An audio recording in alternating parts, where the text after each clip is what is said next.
Welcome back, everybody, to your creativity. This is Dylan. This is a special Christmas treat for me. It's just a few days before Christmas, and I'm connected with one of the comic book men from ABC, not ABC's, AMC's comic book men, Mr. Ming Chen. How are you today? What's up, everybody? I'm doing great. How are you, Dylan? I'm doing good. I'm on Christmas break. Just got done with work this afternoon, and just ready to play for a week and a half. All right, freedom. Freedom. I'm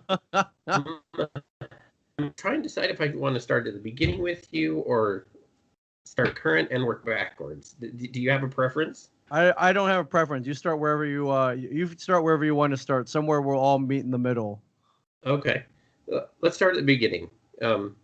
Well, late beginning. You first connected with Kevin building a Clerks website that he became aware of. Is that correct? Yeah, that's right. I saw the movie Clerks. Became a very huge fan of it, and I was learning how to build websites at the time. So I channeled my fandom and all that crazy creative energy that all we geeks have into creating a fan website. And yeah, it worked out for me. I put it out there in the world, and a couple months later, he ended up seeing it and giving me a call. He was like, "Hey, man, I like what you did that website. Can you do more of these? Can you make more of these websites?" He had barely knew what the internet was at that time. Somebody showed it to him, but he knew he was going to make more movies, and he wanted to establish a firm online presence. And this was back in 1996, so he was way ahead of its time. Yeah, that's back when the internet was just barely percolating. Yeah. For the public. Now, with Clerks, what was your experience of first seeing it? Was it in theaters, on VHS? Mine was VHS. I lived next door to some hippies who introduced me to it, and my love of movies kind of just really exploded from there. Yeah, I don't know. Jeez, man, I don't know anybody who went to see it in theaters. I think the black and white aspect of it turned a lot of people off. Back then in 94, 95, black and white movies were reserved for art films, and you shot in black and white because it was an artistic decision. Except in Kevin's case, it was a financial decision. He could only afford black and white film stock. So I didn't see it in theaters. I was actually working at a video store at the time, and the day it came in, I had heard it was funny. I'd heard somebody mention that it was hilarious, and I was dating a girl from that same part of New Jersey at the time that they shot it in. So that intrigued me. So after it, when it came out on VHS, while I was working at the video store, I was the first one to check it out. I didn't even put it in the system. I ended up taking it home. Yeah, I basically stole it for a night, basically, and I ended up watching it that night, and I was blown away. And it's weird how a low budget movie shot in New Jersey with a bunch of foul language basically ended up changing my life forever. It's changed lots of lives. Yeah. If you look at his career over the years. So after the Clerks website, what other websites did he have you working on? He wanted one for his whole production company, his View Screw Production. So he was like, "Hey, yeah, I just finished Mallrats. You may or may not have seen it. Didn't do very well. But I'm gonna keep going. I have a whole bunch of movies I still want to make." And right after I met him, he went into production on Chasing Amy. He was like, "Hey, remember that movie Dogma that I threatened to make at the end of Clerks? Like, I'm going to be doing that too for real." And yeah, he had a whole bunch of movies that he was lined up to make. And so I ended up doing a whole company for his a whole website for his production company. So it encompassed all of those movies. And yeah, pretty much almost the next day after he emailed me and called me, he called me, and then I talked to him on the phone. Then he emailed me a whole list of things that he wanted for the site. And then, yeah, almost the next day, he FedExed me a whole box of, unseen photos and all kinds of stuff that, the average fan wouldn't have seen. And he was like, "Hey, throw this up online," and I did. So that was pretty cool. It's always great when a client knows exactly what they want and they actually have the content. Yeah. It is, as a designer and a web builder, it's one of the most annoying things is when they have nothing. Yeah, for sure. For sure. But yeah, he wrote me up a list of, I think, 10 like 8 to 10 things that he wanted to see on the website, and I got them all done for him. But I don't even know if I even asked for them. Like the next day, a FedEx box showed up, and inside were black and white stills from Clerks, and stuff from like the Cannes Film Festival. There's a brochure, yeah, all kinds of stuff that the normal fan wouldn't have had access to. So it was cool that I got to be the one to spread that out into the world. Did you have to give it back, or did you get to keep?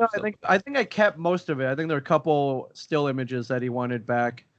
Yeah, like the digital cameras weren't really prevalent then, and everything was still tangible photographs. So I think some I had to send back, but the majority of it I got to keep. It was cool. I still have it.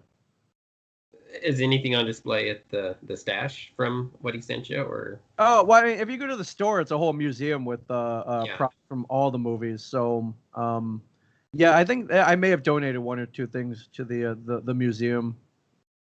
So, speaking of the stash, I went to the opening of the West Coast one when it opened. I remember that. Yeah, it was cool. 14 years ago. Were you there that day? I wasn't there. I think I had just, what was it, 2005, I believe, somewhere around there. And I just had my first kid, so I couldn't make it out there. But I remember the stories. It was a pretty big event. Yeah, it was pretty crazy. The line was around the block, and it was my first time meeting Kevin, and I couldn't talk. My wife had to jump in and say he would like a picture. I just couldn't talk. Well, Kevin can talk for you, so. Oh, yes. Pretty good at that. And the numerous times that I've met him since, I've been able to, I can speak clearly now. Oh, right on. With him. Yeah, he was just here in Salt Lake last week. He did a couple of nights. He did an evening with Kevin Smith, and then he did Hollywood Babylon, which was fun to see that in person.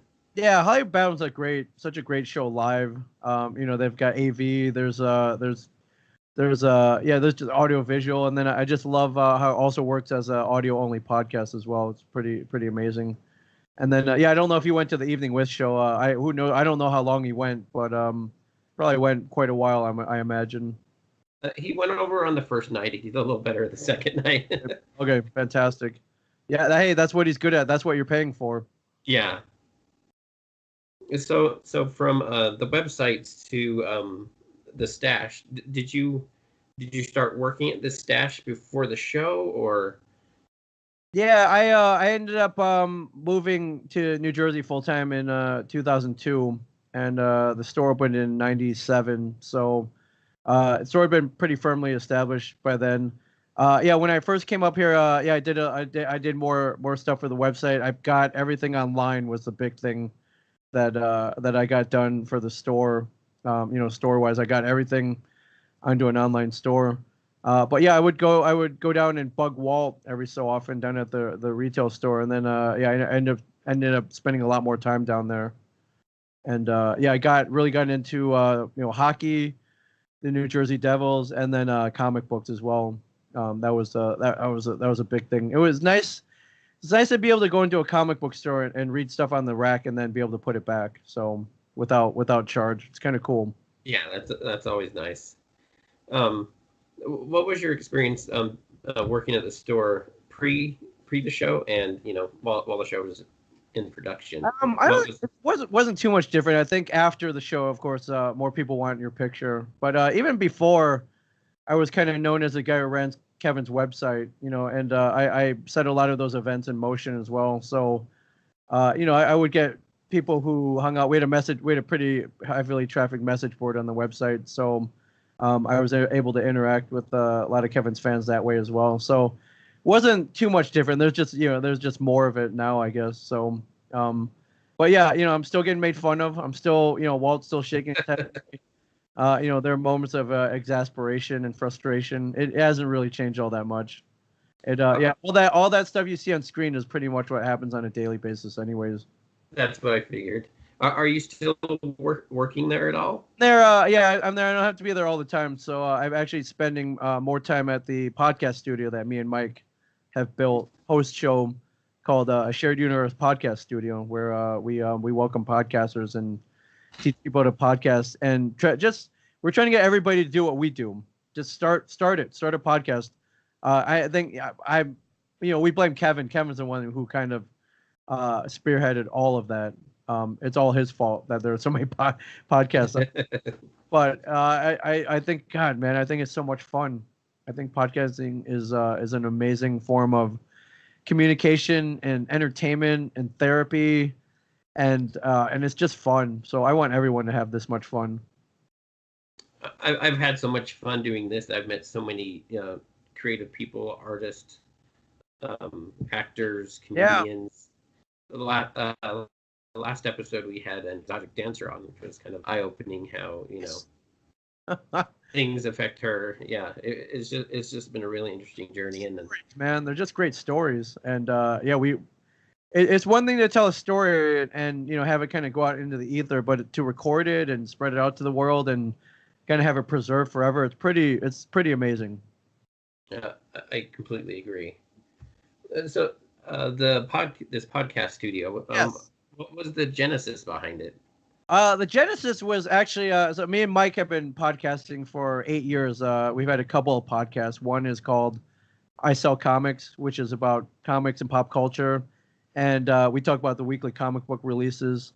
So that's a nice kind of built-in weekly show that we're usually able to record weekly. And then somewhere along that line, we started talking about our convention travels, and some people got mad that we weren't talking about comic books enough. So we started another show where we would talk about pretty much anything we wanted, called the Ming and Mike Show.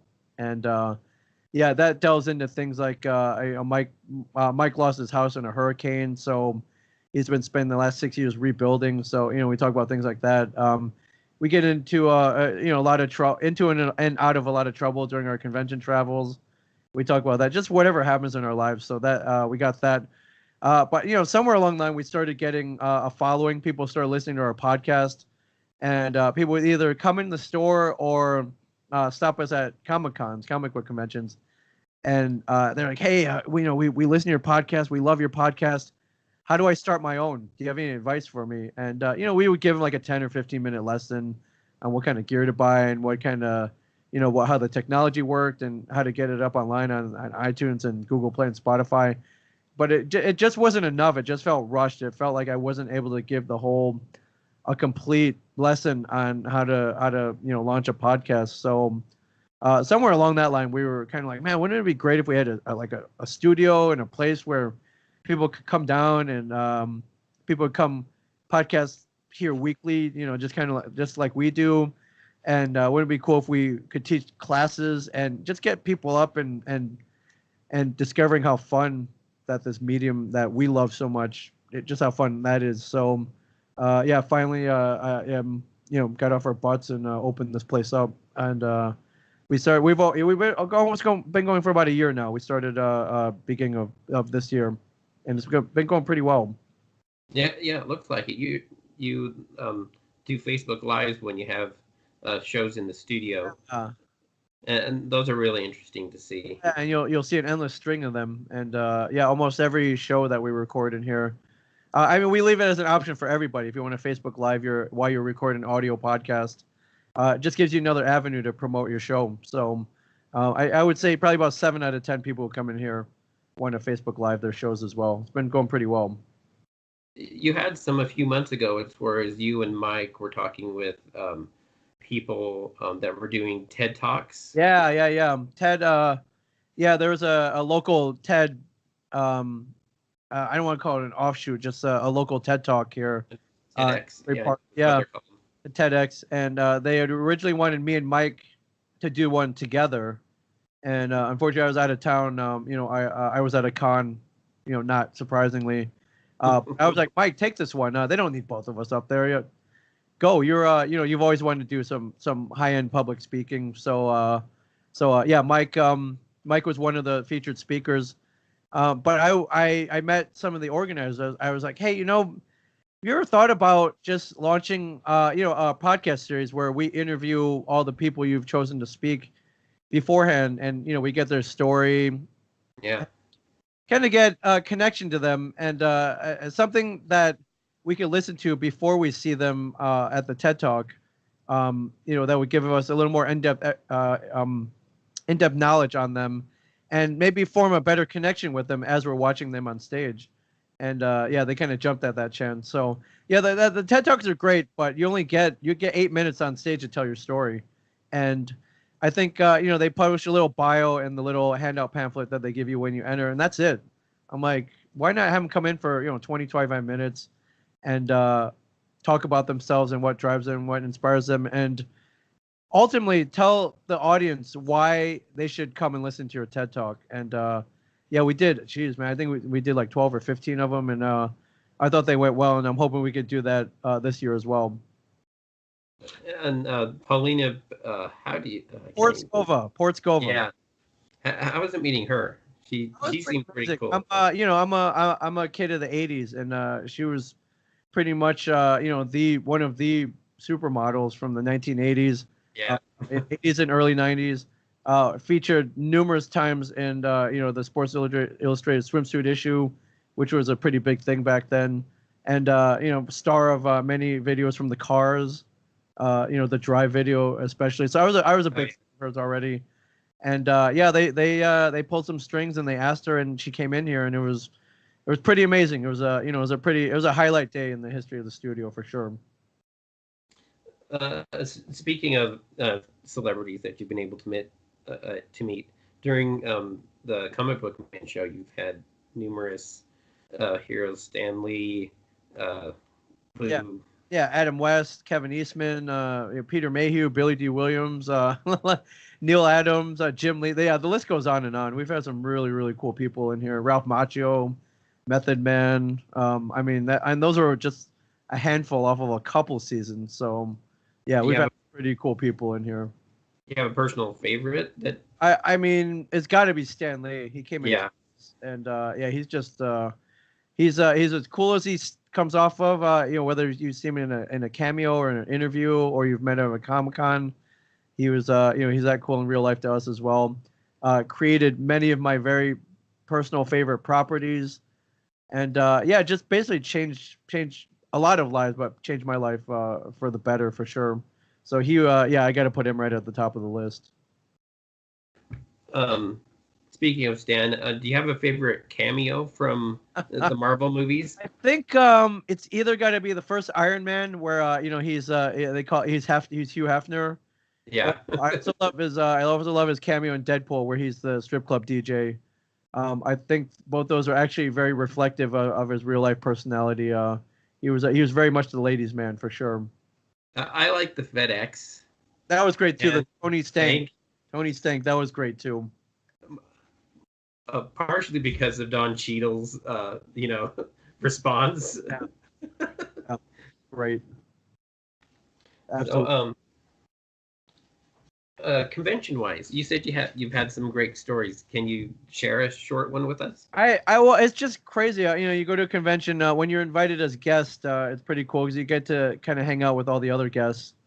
When you're not at your table. So, yeah, eventually you wind up in a big room, and sometimes you look around and it's like, all right, you see, in one corner there's Adam West talking to Mark Hamill, talking to Jason Momoa. And off in other corners, Lindsay Wagner with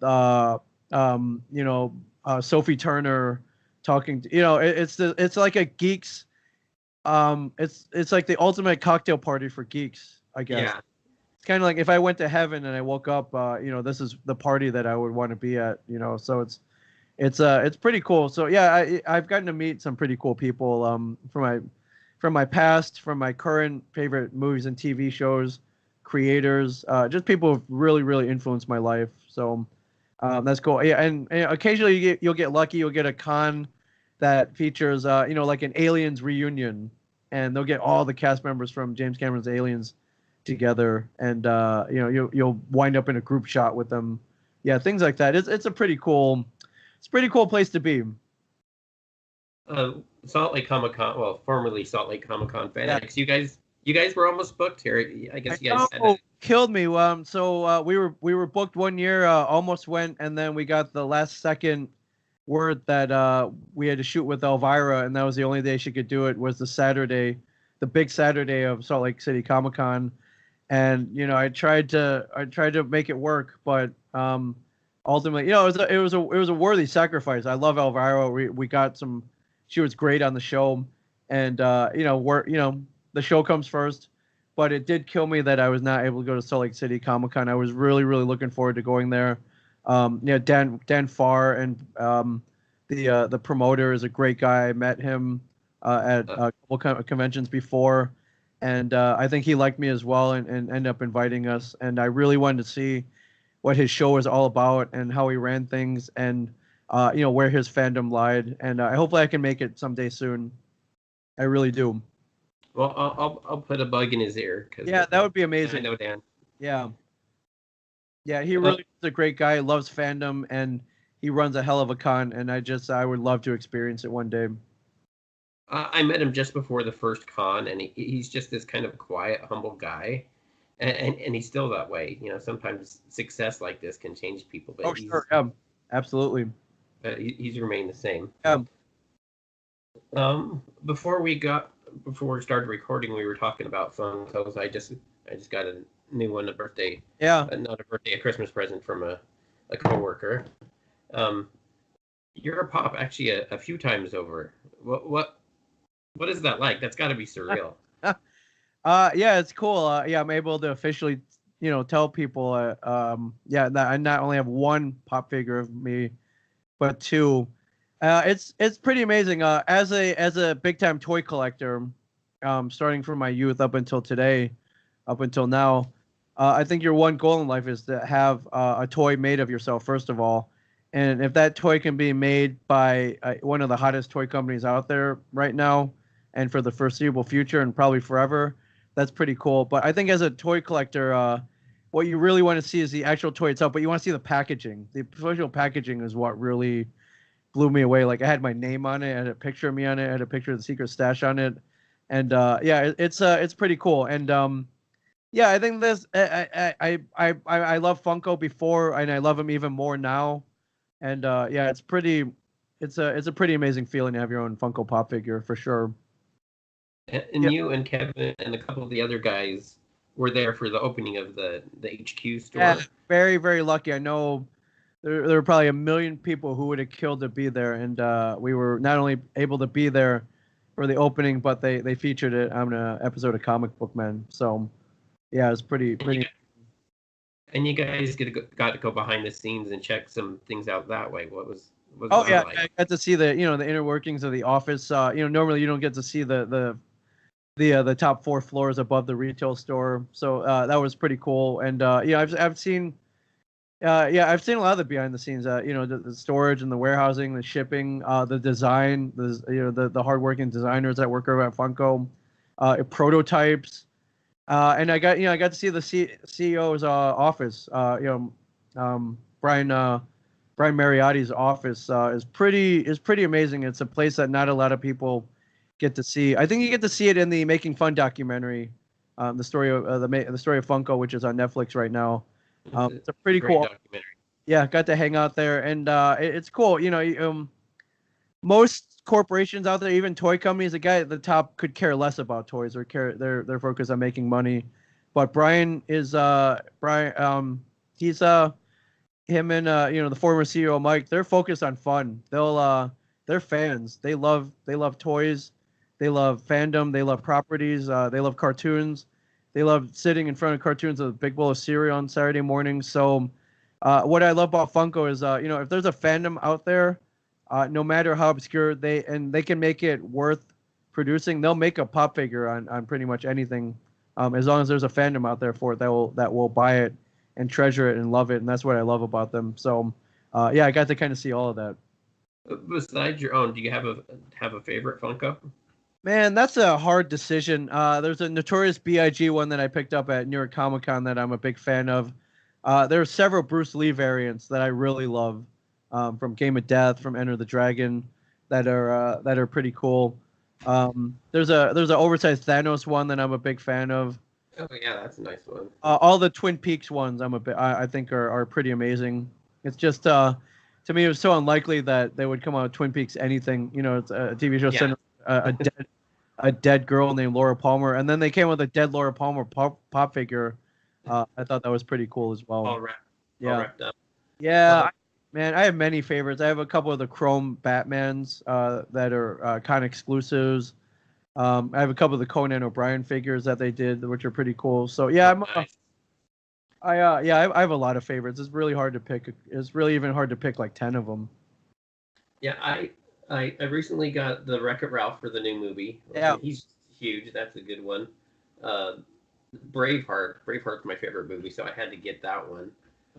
Bob Ross, of course, Mr. Yeah. Rogers,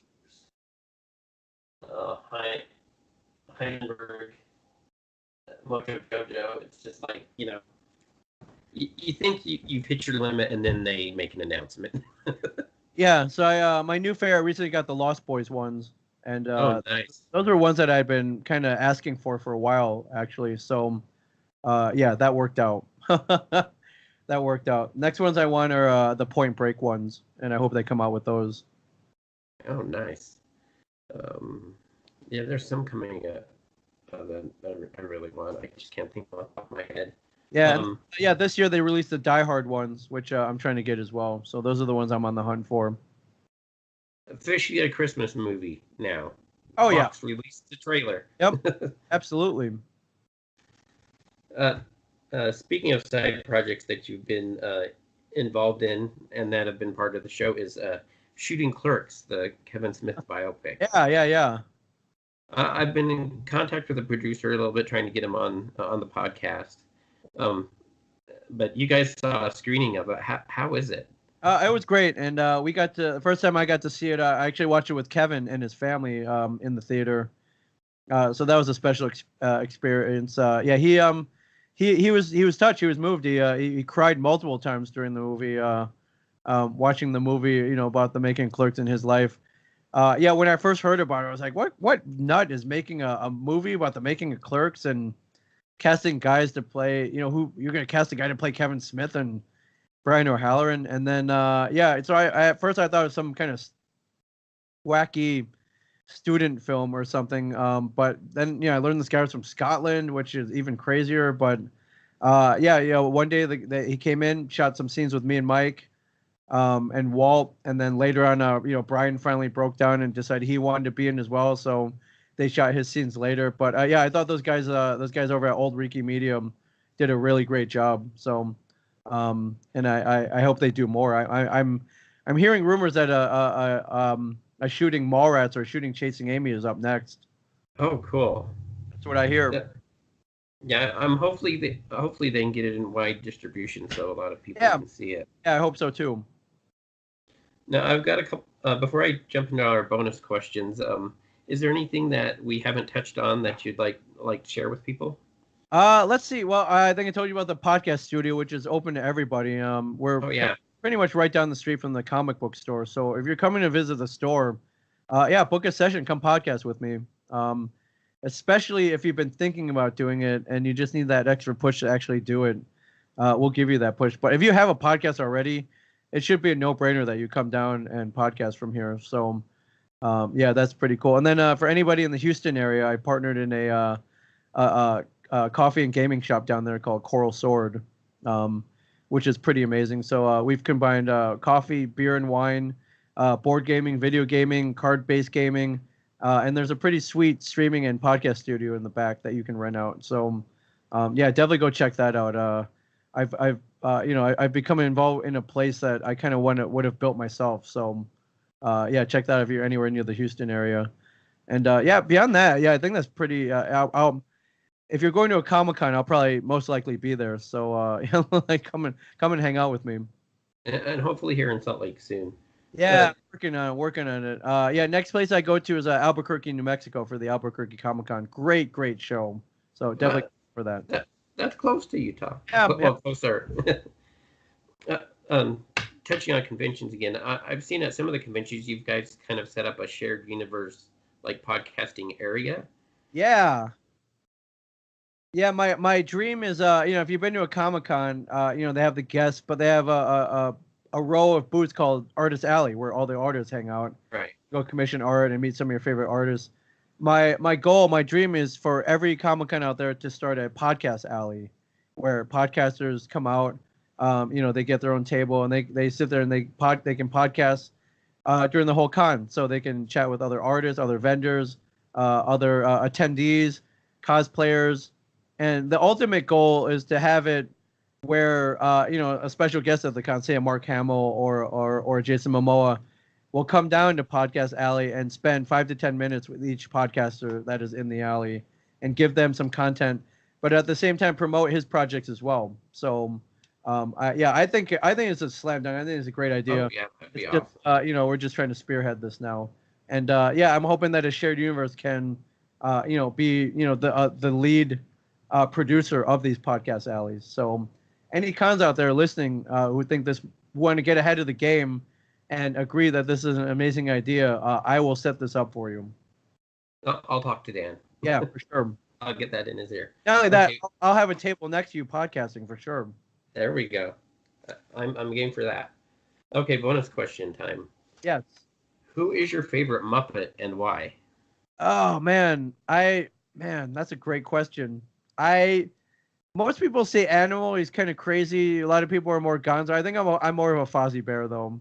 Just the guy who tries to be funny all the time and maybe doesn't succeed 100% of the time. But no matter what, no matter how bad his jokes are, he keeps going. Yep, gotta keep on fighting. Yeah. Okay, in the movie of your life, who would you like to play you? I would, in the past I would have said probably Jet Li would probably been the closest.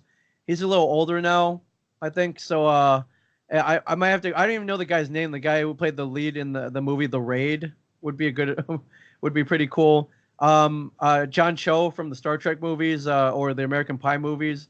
Although he's probably quite a bit taller than me. You know, I would probably call up Steven Yeun from Walking Dead.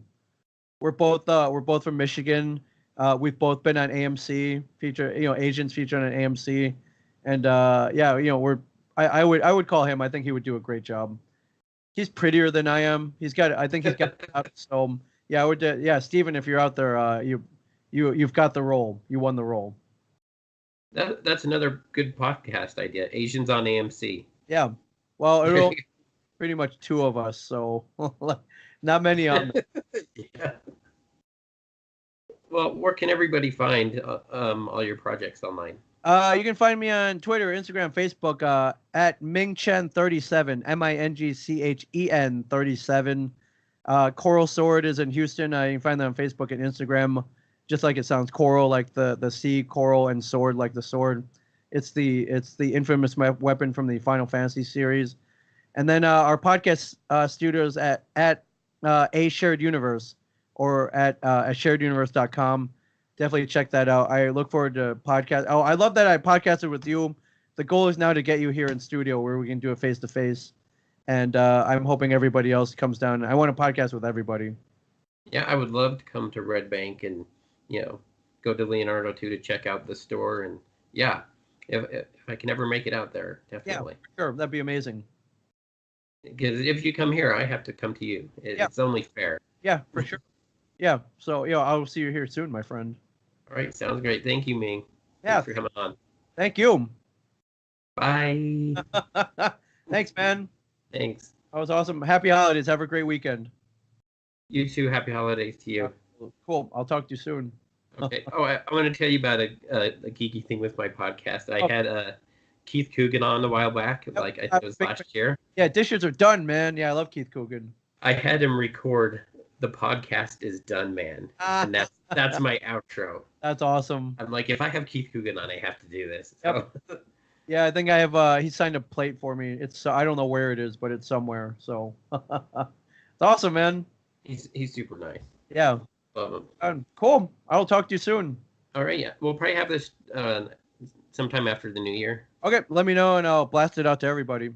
All right. Sounds great. Thank you. Talk to you soon. Bye. Talk to you soon. Bye-bye.